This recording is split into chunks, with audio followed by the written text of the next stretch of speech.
হলো বৃশ্চিক অব্দি কমপ্লিট। এরপর আছে ধনু,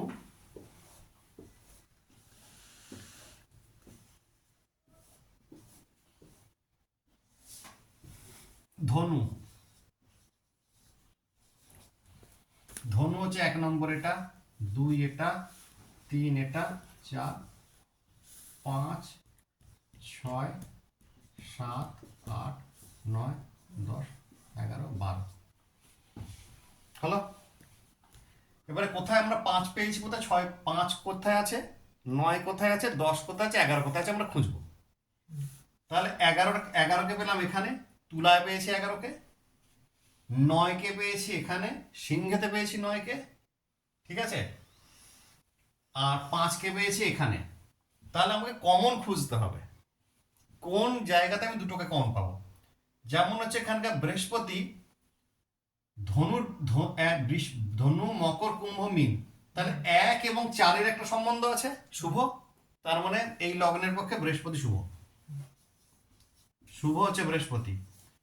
আর শুভকে 9 ভাগ্যস্থানের অধিপতি রবি, কারণ রবির একটাই ঘর, দ্বিতীয় ঘর নাই, এখানে মারো খাবার জায়গা নেই, ঠিক আছে।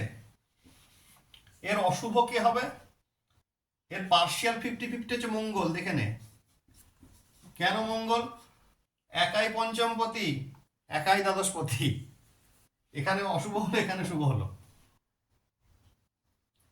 হলো।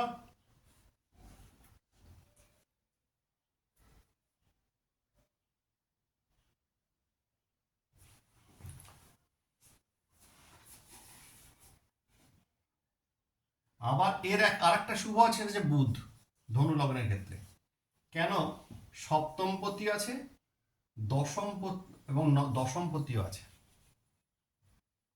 সপ্তমে তো বললে মারক তো, হ্যাঁ। ইনি তো মারক, ইনি আবার যেহেতু 10 যে সংখ্যাটা, এটা প্রত্যেকটা আমাদের ত্রিকোণে চতুষ্কোণে 10টা হচ্ছে একটা সংখ্যা, এটা পরে আসবো।